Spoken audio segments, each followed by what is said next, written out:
selanjutnya Nurwahda Alfani Masin, dan yang selanjutnya yakni Siti Junaida.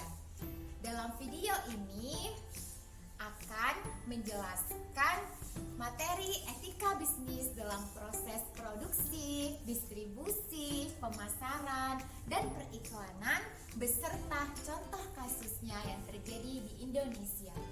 Baiklah pemateri, yang pertama yakni saya sendiri yang akan menjelaskan tentang materi produksi, distribusi, pemasaran, dan periklanan, dan yang kedua yakni akan dijelaskan oleh teman saya yaitu Taufikur Rahman yang akan menjelaskan tentang contoh kasus etika bisnis yang ada di Indonesia dalam proses produksi, distribusi, pemasaran, dan periklanan.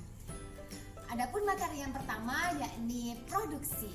Produksi adalah proses menghasilkan suatu barang atau jasa untuk memberi nilai tambah pada suatu barang atau jasa tersebut. Dengan kata lain, produksi merupakan proses transformasi bahan dasar menjadi bahan siap pakai.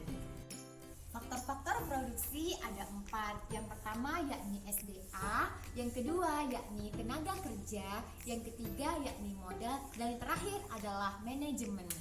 Dalam proses produksi tentu dibutuhkan sebuah etika.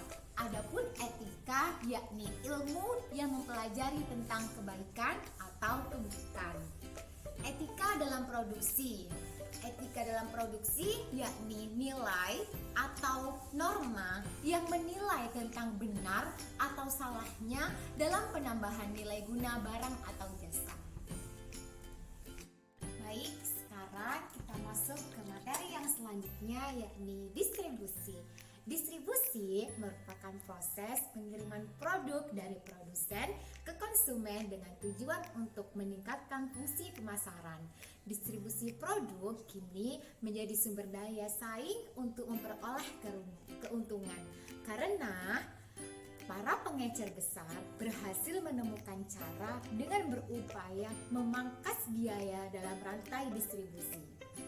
Adapun permasalahan etika dalam proses distribusi yakni ada 3. Yang pertama, praktik anti kompetitif. Yang kedua, penempatan tunjangan untuk mendapat akses ke ruang rak toko. Dan yang ketiga, pasar gelap yang muncul dari pengalihan dan impor paralel. Adapun yang dimaksud dengan praktik anti kompetitif yakni 1. Transaksi timbal balik, yang mana transaksi ini meminta penjual untuk membeli sesuatu sebagai imbalan. Dan yang kedua, perjanjian transaksi eksklusif. Misalnya, menjual menyediakan sebuah produk, namun pembeli tidak menangani produk pesaing. Dan yang ketiga, pengaturan yang mengikat, yang mana suatu produk dijual dengan syarat pembeli juga membeli produk lain juga. Permasalahan kedua yaitu penempatan tunjangan. Pembayaran penempatan tunjangan yakni pembayaran oleh produsen kepada pengecer untuk mengamankan ruang di rak toko. Dan yang ketiga yakni permasalahan pasar gelap. Pasar gelap memiliki beberapa efek. Yang pertama, mempersulit produsen untuk memelihara saluran distribusi yang bertanggung jawab.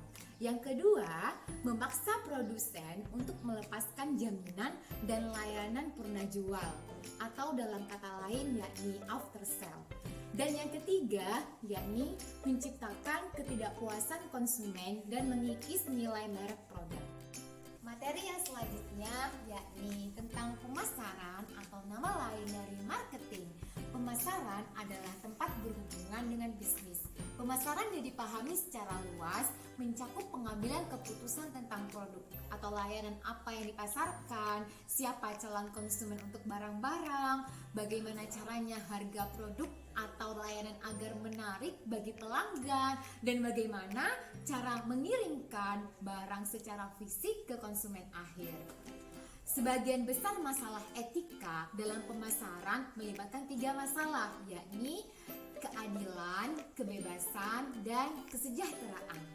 Keadilan menjadi perhatian utama karena merupakan persyaratan moral persyaratan moral dasar dari setiap transaksi pasar. Yang kedua yakni kebebasan. Kebebasan menjadi masalah dalam pemasaran sehubungan dengan berbagai pilihan konsumen. Dan terakhir yakni kesejahteraan. Kesejahteraan adalah pertimbangan dalam mengevaluasi dampak sosial dari produk, iklan, serta keamanan produk. Beberapa hal yang harus dilakukan dalam praktik penjualan dan pelabelan dalam pemasaran yakni ada 3.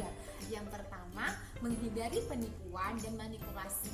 Yang kedua adalah pengungkapan informasi, dan yang ketiga adalah pelabelan.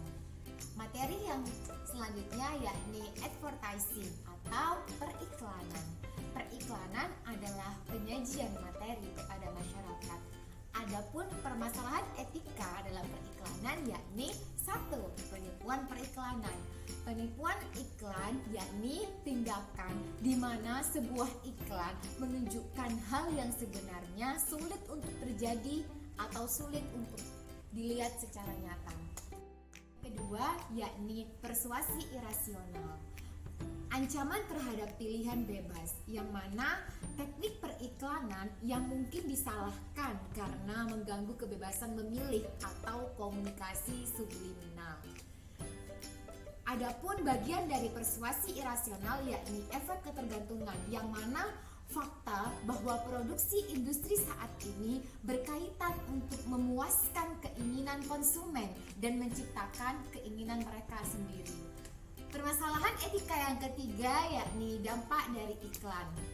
Dampak dari iklan ada 2, yakni mempengaruhi orang dan mempengaruhi masyarakat.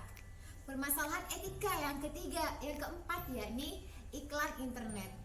Iklan internet memiliki pengaruh besar karena memberi kemudahan mendapatkan informasi yang memberi tantangan pada privasi, hak individu, dan perlakuan yang adil. Permasalahan etika yang kelima yakni periklanan sosial. Aplikasi teknologi pemasaran di sini yang mana pemasaran komersial untuk menganalisis perencanaan dan evaluasi program untuk mempengaruhi perilaku sukarela, meningkatkan kesejahteraan pribadi, meningkatkan kesejahteraan masyarakat. Selanjutnya, saya akan menjelaskan mengenai contoh pelanggaran etika pemasaran dan etika produksi yang dilakukan oleh salah satu produsen di Indonesia dengan produknya yaitu produk HIT. Produk HIT merupakan produk anti nyamuk yang sangat efisien dan murah. Di balik itu semua, ternyata produk ini banyak membawa dampak negatif bagi konsumen. Telah ditemukan zat kimia berbahaya dalam produk tersebut. Telah ditemukan zat kimia berbahaya dalam produk tersebut. Zat kimianya yaitu Propaxur dan Dichlorvos. Zat ini ternyata bisa menyebabkan banyak dampak negatif, yaitu diantaranya keracunan, gangguan saraf, pernapasan, kanker hati, dan lain-lain. Obat anti nyamuk HIT yang dinyatakan berbahaya yaitu jenis semprot dan cair isi ulang. Dalam hal ini, PT Megarsari Makmur sebagai produsen telah melanggar beberapa pasal. Yang pertama ada pasal 4, yaitu sebagai hak konsumen. Pasal 7, pelanggaran terhadap kewajiban pelaku usaha. Pasal 8, yaitu larangan tentang memproduksi barang yang tidak sesuai dengan peraturan perundang-undangan. Menurut peraturan tersebut, PT Megarsari Makmur seharusnya bertanggung jawab kepada konsumen. Selanjutnya yaitu komentar dan saran terhadap kasus tersebut, yaitu PT Megarsari Makmur telah melakukan perbuatan yang sangat merugikan. Pelanggaran etika pemasaran yang dilakukan oleh PT Megarsari Makmur yaitu tentang prinsip-prinsip kejujuran. Perusahaan seharusnya memberikan peringatan mengenai kandungan produk mereka, di mana setelah melakukan penyemprotan seharusnya ditunggu 30 menit terlebih dahulu, kemudian ruangan tersebut baru bisa digunakan. Kemudian mereka melanggar tentang etika produksi dengan melakukan perbuatan apa saja untuk memperoleh keuntungan yang besar, bahkan harus dengan menggunakan zat berbahaya tersebut. Perusahaan seharusnya lebih mengutamakan keselamatan konsumen, sehingga mereka memperoleh kepercayaan konsumen yang akhirnya mereka akan memperoleh keuntungan yang lebih besar daripada harus menipu konsumen itu tadi. Sekian pemaparan dari kelompok kami.